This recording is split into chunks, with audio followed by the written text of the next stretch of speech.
What's up, everybody, and welcome back to Fireside Giants. I'm your host, Anthony Rivardo, joined by my co-host, Alex Wilson.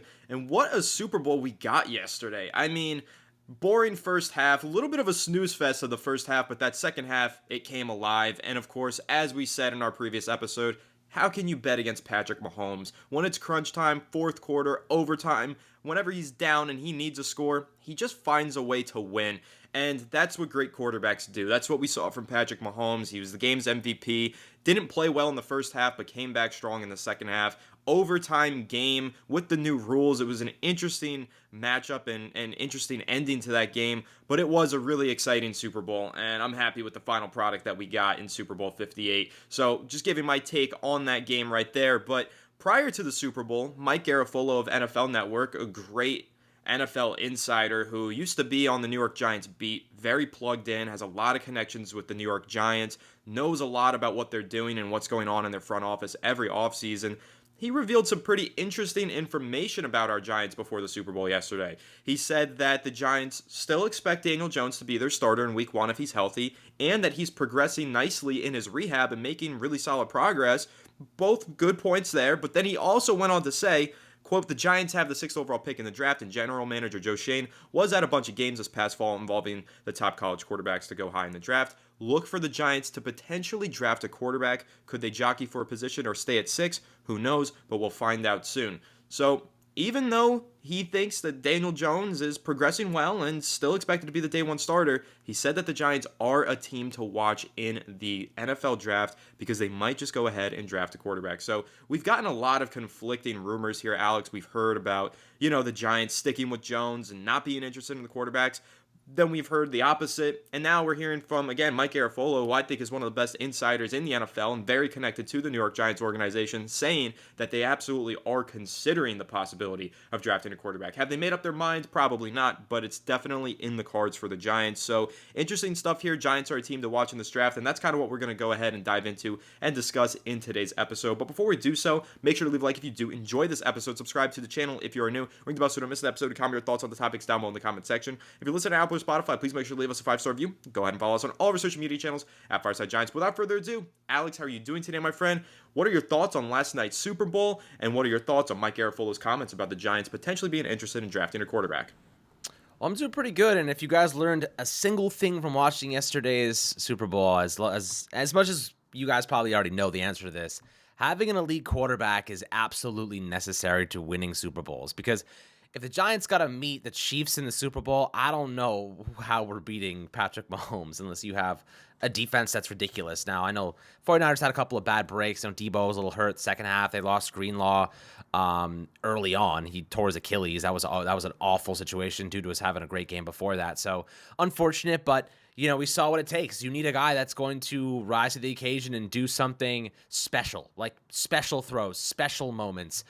Make it count when you get to the red zone. And ultimately, Brock Purdy failed in those moments to convert touchdowns. I think obviously they had that touchdown from like Jawan Jennings to Christian McCaffrey, and that was like crazy, really good trick play. But you need more. And ultimately, the Chiefs had a little bit extra gas in the tank, and as usual, they get it done. And as I said on Twitter, it's free money. You're betting against you don't bet against Patrick Mahomes. If you bet against Patrick Mahomes, you are just losing money. Throughout the entire game, the Chiefs were basically not favored to win that. I was just hammering Chiefs money line every time the 49ers scored because I knew Mahomes, you can't bet against him. It's free dollar signs, man.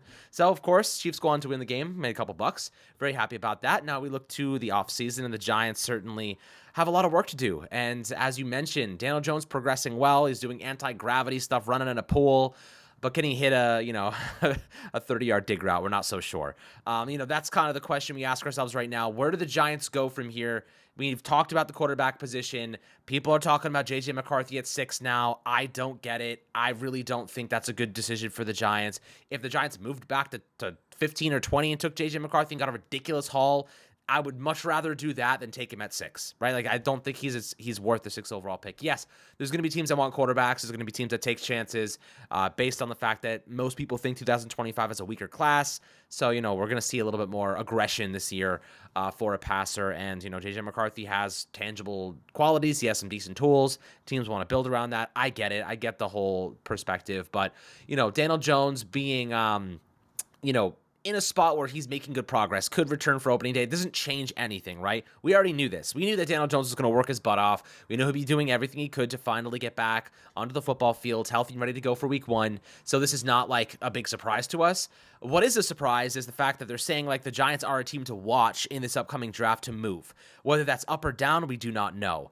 Now we've heard rumors that the Patriots, if a guy doesn't fall to them that they like, if they don't like Jaden Daniels or they don't like Drake May, they could end up trading out of that, retooling for the future, getting a ridiculous amount of draft capital, and pushing forward. Now the Giants are in a good spot to move up to number 3 if they wanted to go get the guy that they maybe preferred all along. Maybe they have similar draft grades for May and Jaden Daniels, and say, you know what, we're happy with either one of those two guys, and they move up to get a guy like that. And Patriots aren't really that high. Every team has their own grades. Every team has their own board. We understand that. But Anthony, when you're looking at the situation right now, being the Giants, he didn't say whether it was up or down. They just said the Giants are a team to watch in the draft. What does that mean to you? Do you think intrinsically that means moving up, or do you think it's possible that Joe Shane could decide to move back, even though we'd probably be passing on a blue chip prospect? Well, the full quote was that they're a team to watch to draft a quarterback. That's what Mike Garafolo and Ian Rappaport were saying. So whether that be with the 6th overall pick or moving up, like I said in the quote, Mike Garafolo said, will they jockey? Will they move that pick? Will they move up or down?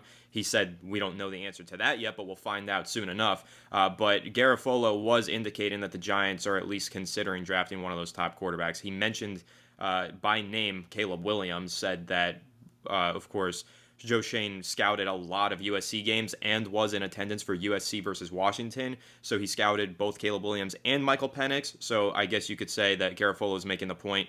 Maybe they're looking to trade up to land the top quarterback. Maybe they're looking at round 2 options with a guy like Michael Penix. Who knows? But really the point of Garafolo's quote is that they are a team to watch, as in a team that's going to be drafting a quarterback more likely than not. Whether it be in the first round or not remains to be seen. Now, we still have the NFL Scouting Combine coming up soon. That's going to be interesting because we're going to get information on who the Giants interview at the Combine, and that should be the most telling aspect or kind of moment in this pre-draft process that we've had so far. The Combine begins on February 26th, my sister's birthday, and it lasts until March 4th. And once we get to that moment, we're going to see these quarterbacks go through their drills, have their interviews. We're going to hear a lot of rumors about Saquon Barkley because his agents are going to be meeting with the Giants at that time. The NFL offseason is about to hit a crunching time, like a real important period at that Combine.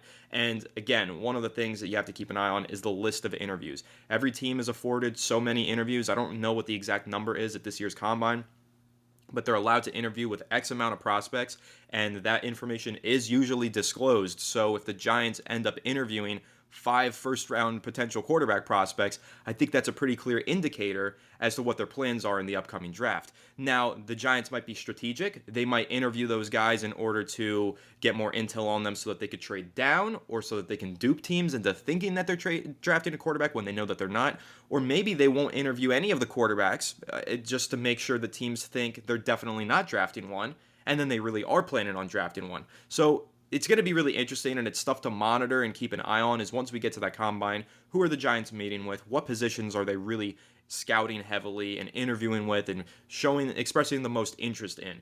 That's what things are going to really heat up, and it's only a couple weeks away. We're talking 2 weeks from today. The Scouting Combine is kicking off, and then you're getting all of that information about the Giants' draft plans. And I think that's going to be a point in time where we really start to figure out what their plans for the future are. Now, again, the other half of Garafolo's quote, Daniel Jones progressing well. He said that he was in a chair in recent weeks throwing the football, so he's not putting weight on his lower body, but he's still going through his throwing motions and keeping himself sharp for the upcoming season. He's expected to be ready by the start of the regular season, is another tidbit of information that Garafolo mentioned. He is supposed to be ready for week 1. So now the question is, will he be the starter in week 1? Will the New York Giants have somebody behind him that's going to take over his spot in the future in week 1?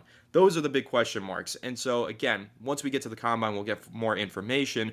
But this is shaping up to be a pretty interesting NFL draft because we were talking a lot over the past few weeks, Alex, about if the Giants want to draft a quarterback, it's going to be tough for them at 6 overall. They're probably going to have to trade up to the 1st overall pick, to the 3rd overall pick, somewhere in that range. In those top 3 picks, that's how they're going to land the quarterback. Well, more recently, Lance Zierlein of NFL.com, a very plugged-in insider, started releasing tidbits of information and said, hey, Drake May might be the quarterback that falls. I don't know if he's a lock for the top 5 picks anymore. That's something that he mentioned last week on Daniel Jeremiah's podcast. And then, of course, you had CBS released a mock draft where the Giants drafted Drake May at 6. So now I think we're starting to see a shift here where Jaden Daniels is rising off draft boards, which I know, Alex, you don't see any problem with that because you love Jaden Daniels and think he's arguably the best QB in this class. But Daniels is rising up the boards. Drake May seems to be falling. But now the main takeaway from that is that Drake May seems to be a realistic possibility for the Giants at 6 overall. I think that's very interesting. And again, I think that's going to be more determined at the combine. If Drake May goes and he aces his tests and he crushes his interviews, I think the narrative is going to change once again, and he's going to be back in contention for the number 1 overall pick. But right now his draft stock is falling, and pretty much every single year we do see a quarterback fall in the draft, and then we usually see one go earlier than expected, which could be related to these recent rumors about JJ McCarthy, Alex, where you have different NFL insiders saying he's going to be a top 12 pick lock. So it's getting really interesting now. All these rumors are starting to heat up, but Alex, what is your perspective on that with the Giants? Maybe they don't have to trade up now. Maybe they can stick and pick at 6 overall and land a Drake May, or kind of reach on a JJ McCarthy. How do you feel about the New York Giants still having an opportunity now that these draft stocks are changing to draft a quarterback with the 6th overall pick? Oh, man. Look, I'm fine taking Drake May or Jaden Daniels at 6, obviously. If one of those two guys are there, I'm running to the board. I'm not even thinking about it. It's a done deal. It's solidified. It's cemented, my friends. And I think you guys would all agree with that. If either of those two guys are there, you can't hesitate. You go and do those things. But, if JJ McCarthy's there at 6, which we all anticipate will happen, he'll be there 6. Dane Boogler or whatever, somebody said he's going to be top. People are saying he's going to be a top 12 selection now. Top 12 is a lot higher than I thought JJ McCarthy would go. It was only 3 weeks ago, Anthony, we were talking about him as a back first-round pick. Suddenly he's a top 12 pick, a likely top 10 pick. The draft stock here has changed significantly. I have my reservations. I don't think JJ McCarthy has any elite traits right now. He could develop some elite traits, but I don't think he has any right now. He has good processing, a good arm, and good athleticism. None of those things are elite. People are still in my DMs saying that he is a better prospect than Josh Allen was. I'm like, Josh Allen had a generational arm and some of the best rushing qualities just based on his frame alone. And off script, I know he was not a great quarterback. I do believe that at Wyoming and thinking about where he was as a rookie compared to where he is now, people will say, well, we want to give Brian Daboll a chance to make, JJ McCarthy great. I'm like, yeah, sure. We got a lot out of Tommy DeVito. We got a lot of these guys. And, I want to give Brian Daboll that level of player, but I don't think JJ McCarthy is even close to being ready to be that player. How much longer do Brian Daboll and Joe Schoen have to save their jobs? Do they have 2-3 years? I don't necessarily know. I think they have one more year to really show that they can win football games, maybe 2 max if they get the right player. But JJ McCarthy right now is a game-managing player. He's not going to step in and run a high-octane passing offense. People will say, well, when he was asked to do it, he was great. And I'm like, he was rarely asked to do it. He didn't throw for over 3,000 yards last year or the year prior to that. He averaged 9 yards per attempt. If you look at, I'm pretty sure he had 333 attempts passing, and Jaden Daniels had 332. And the differential in production is astronomical. Jaden Daniels had 40 touchdown passes, and JJ McCarthy had, 22 or 23? And then the yards are almost double. It's you look at the actual production, Jaden Daniels can walk in and actually operate a high-octane passing attack on day one. I don't trust JJ McCarthy to do that. Now, the argument against that is, Daniel Jones can be your bridge quarterback. JJ McCarthy doesn't need to be the starter. He can sit, learn, take over. And I get that perspective. I just don't think it's worth taking a gamble on a player I don't see having any elite traits right now. 6th overall. Malik Neighbors has multiple elite traits. Rome Odunze has multiple elite traits. Brock Bowers has multiple elite traits. Joe Alt has multiple elite traits. JJ McCarthy has no elite traits right now. If you want to point to some elite traits of his, you can. Maybe he's good on third downs, but when you have the best offensive line in football, the best defense in college football, and the best running game in college football, it makes it pretty damn easy to be good on third downs because everyone is stacking the box and your receivers are wide freaking open and you have plenty of time in the pocket. So, I get it. Is JJ McCarthy going to be able to walk into a Giants offensive line who has proven to be suspect over the last decade and survive with pressure in his face and make throws at an NFL level with pressure in his face? yes, we assume the offensive line will get better, but I want to see it happen. I'm not going to assume anything because we've done that before and we've been punched in the face consistently. So, we can hope that everything is perfect around JJ McCarthy and everything's great, but we know he has limitations because he has done it behind some of the best running offenses, or some of the best offensive lines, some of the best defenses.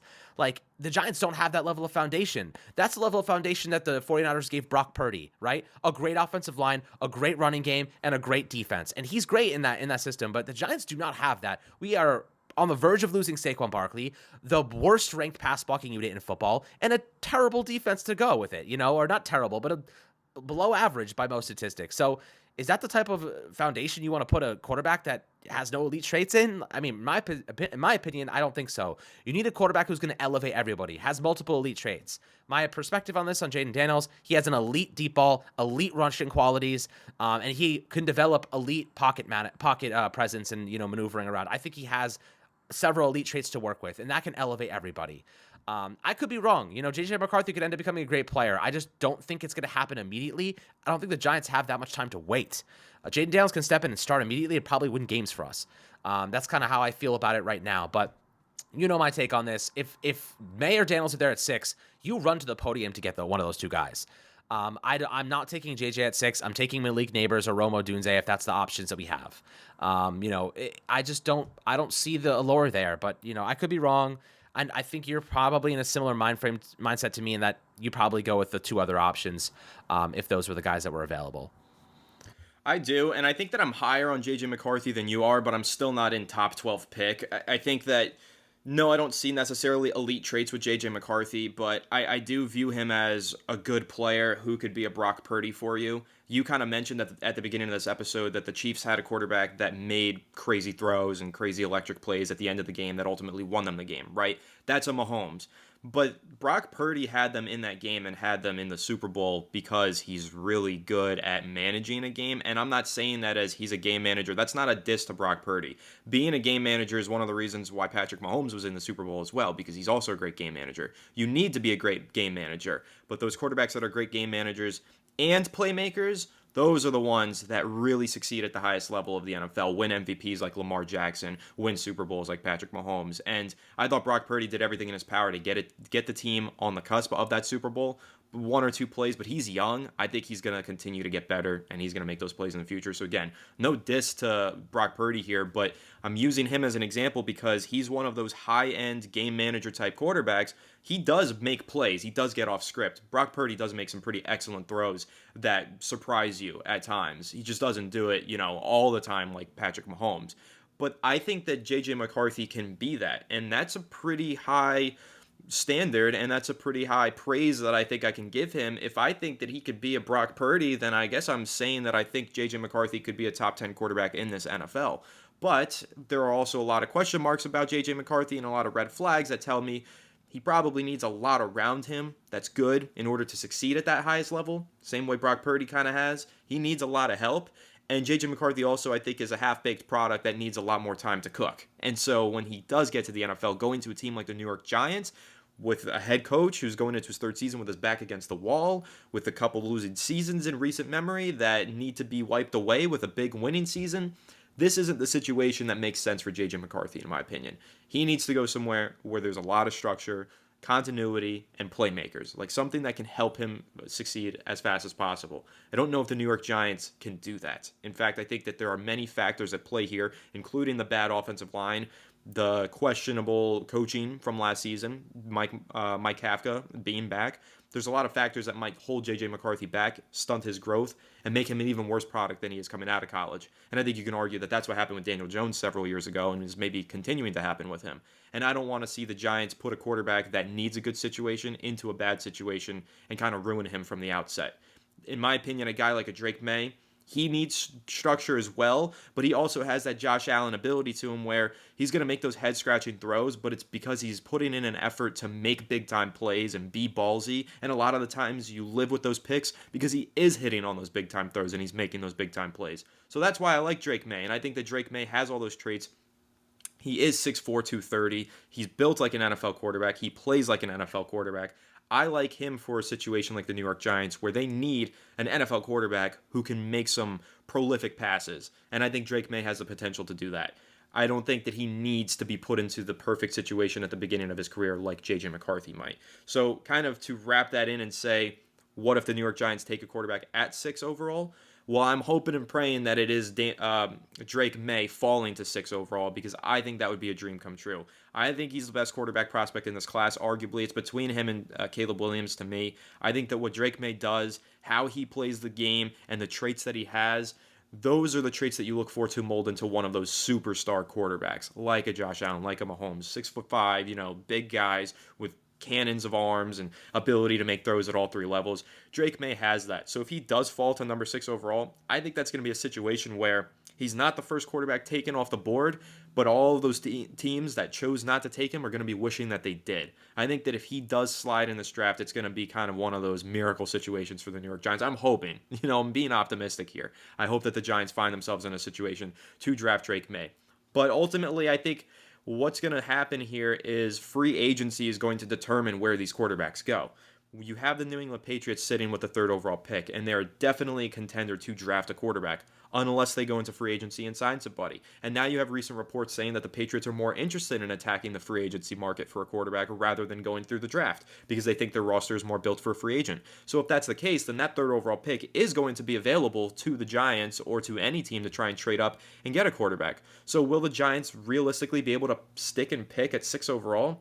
I'm not entirely sure, but if they do have that opportunity to take a Drake May at 6, I'm thrilled. If they end up taking J.J. McCarthy, to kind of answer your question more firmly, I would be disappointed because I know that they're passing up on blue chip prospects, and I don't feel like J.J. McCarthy is a blue chip prospect. I think the Giants made that mistake in 2021. They had an opportunity to draft Micah Parsons or Rashawn Slater, an all-pro level potential edge rusher and an all-pro level potential offensive tackle. They forewent that opportunity to trade down. They took Kadarius Toney, who's probably not going to be in the NFL next season, and they got an extra first-round pick the following year, which they spent on Evan Neal. And if he doesn't turn things around, he might not be in the NFL in the next couple of seasons. So I think that that's one of those situations that the Giants need to learn from, where if you have a blue chip prospect on the board and available to you, don't get too tricky. Take the blue chip player. We've seen this happen before. If you also want to bring up another example, this one's kind of like funny.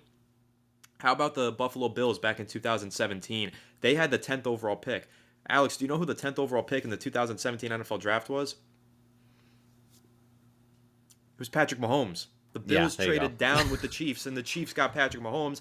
Yes, the Bills ended up getting Josh Allen the next season, but who keeps winning all those matchups and going to the Super Bowls? It's Patrick Mahomes. So I think that when you've got an opportunity to draft somebody that you think can change your team, you got to take that opportunity. And again, I know a lot of people didn't think that Patrick Mahomes was going to be that game changer when he was drafted, so it's not the best example, but it's just one of the many examples that you could apply to the situation. I think the most clear-cut one is the Giants had a chance to take Micah Parsons. A lot of people knew that he was going to be an instant impact player and a really good one for a long time. The Giants didn't take that opportunity. I think that's one that they should regret and they should learn from. If they're picking 6th overall and you have a potential rookie wide receiver who's going to be a 1,000-yard receiver in Malik Neighbors, I think you take him over the developmental quarterback prospect. If you've got a tight end that you think could be a top 5 player at his position in the NFL, Brock Bowers, I think you take him over the developmental quarterback. Quarterbacks are excellent. You can't win in this league without a good one. However, developing a quarterback takes a long time, and the Giants are not a team that has a long time to wait to win. They got to start winning games this season. It's very important. So that's kind of my take on it. If the Giants do have an opportunity to draft a blue chip prospect, whether that be a receiver or a quarterback like a Drake May or Jaden Daniels, those guys I think are blue chips. I just personally don't see J.J. McCarthy as that blue chip. I know some fans probably disagree with me, and that's totally okay. You see things differently than I see things, and that's fine. But for me, I'm taking the blue chip prospect no matter what at 6 overall, because the Giants need elite talent on this roster. They don't have it, especially if Saquon Barkley, Xavier McKinney, if those guys leave, then the elite talents left over are pretty much just Andrew Thomas and Dexter Lawrence, and I guess arguably Graham Gano when he's healthy. Other than that, you don't have many elite players on this team. I don't think you have any other elite players on this team. Maybe Deontay Banks developed into that, sure. But the Giants need elite players, so when you're picking at 6 overall, you're either taking that elite quarterback prospect that falls into your lap, or you're taking an elite prospect at another position. That's kind of what my mindset will be this offseason. I think that's exactly where I'm at. Like this talent is devoid of elite talent like that. So you really need to add more of those things. And JJ McCarthy is not an elite talent right now. We were talking about him 3 weeks ago as a second-round pick, like high first-round pick. Now he's a top 10 pick. That seems like you're reaching. That seems like you're forcing a position because it's a quarterback. Just because he's a quarterback, suddenly he's a top 10 pick. Like, that kind of sounds like a mistake to me, for what it's worth. And Patrick Mahomes, generational arm. Josh Allen, generational arm. Like, you can point to the elite traits some of these guys had. JJ McCarthy has a good arm. It's not elite. He has good processing. It's not elite. He has good athleticism. It's not elite. I think that overall, he's a good player. I'm not saying he can't be a good player. I just think at 6 overall, you can't take risks like that anymore. The Giants have taken too many of them. We've taken too many chances moving back, not going for the elite talent. We need to add guys like that are their potential to be elite, to be great NFL players is high. Their probability is high. JJ McCarthy, I would say his probability of becoming an elite NFL player is well below 50%. You know what I mean? I'd say it's probably around 20%, based on, the fact that what he did in college football is not exciting to me, and people will say, well, he's a winner. I'm like, guys, like, so was Kayvon Thibodeau going into the NFL. Like, so was Daniel Jones going into the NFL. Like, these guys won games at their respective colleges. Like, they won football games. Like, that's what they did. That's why they were drafted so high. That's, you look at their colleges. Look at Alabama. Evan Neal. Dude's a freaking winner, came from Alabama, and he's one of our worst players right now. Winning in a college or high school level, like, does not concern me that much. You can look at Josh Allen at Wyoming. They didn't win much, and he's one of the best quarterbacks in football. You know what I mean? Like, that's kind of how I look at it. Like, it's winning in the NFL is a lot different than having a winning mentality in high school or college. Yes, it's a good thing. It's a preference. You want to know how to win, but it doesn't mean you're going to be a great player at the NFL level. I think that's just pure conjecture at that point. It's pure optimism and hope. And the Giants have a lot of winners, like Penn State with Saquon Barkley. We're a great football team, and all we've done is lose since we've been drafted. So that kind of sucks, and it is what it is. But looking at the Giants right now, we need elite talent, and if you pass on elite blue chip prospects like we have in the past, we're going down the same road of gambles. We're playing roulette. And, ultimately right now, I do think there's a lot of great players in this draft class. You can get a lot of great talent across multiple rounds here. We'll see what the Giants do. There's clearly a lot of talk about teams moving around. I've heard the Vikings may be looking to move up. We've heard plenty of rumors. The Raiders even. We'll see what happens.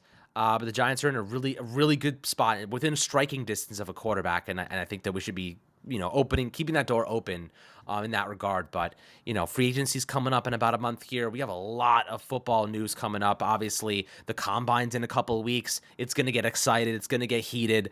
But I'm excited to start diving into some of these prospects, especially those, like, second-round pass rushers. Your guy, Chop Robinson, that's one I really want to take a look at soon. A guy, second-round edge rusher with a really, really great upside and some good, probably like one or two elite traits that translate. So I'm excited to dive into some more prospects moving forward. I think we could leave the quarterback discussion alone until we hear more news on the topic. Tomorrow we'll talk about, I think, a mock draft that includes Joe Alt. So that'll be interesting because you guys know, not my favorite to draft another offensive lineman top 5 or top 10 rather. But again, Joe Alt, a lot of people are saying could be a day one, like instant, like top flight offensive tackle. So you always got to consider that, especially when your offensive line ranks dead last in pass protection. So anyway, I'll kick it back to you, Anthony.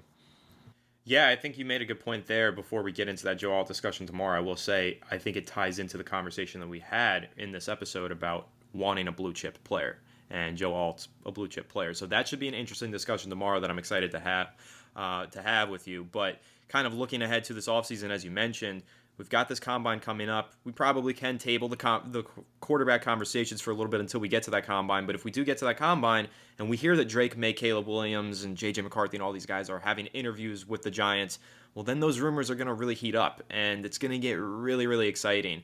The combine happens, then it's free agency, and before you know it, the draft is here. We're just over 2 months away. The NFL offseason, it doesn't really take much time to rest. I mean, we just had the Super Bowl yesterday. 2 weeks from now, we're talking about the Combine, and we are back in full swing. So this little offseason and kind of down period for the New York Giants, it didn't last long. Things are heating up, and I can't wait to kind of dive into all this and attack all this news, these rumors, and make all this content for you guys right here on Fireside Giants. So make sure to leave a like if you did enjoy this episode. Subscribe to the channel if you are new. Ring the bell so you don't miss an episode, and comment your thoughts on the topics down below in the comment section. If you're listening to Apple or Spotify, please make sure to leave us a 5-star review. Go ahead and follow us on all of our social media channels at Fireside Giants. Without further ado, we will catch you on the next one. Have a good one, and let's go Giants.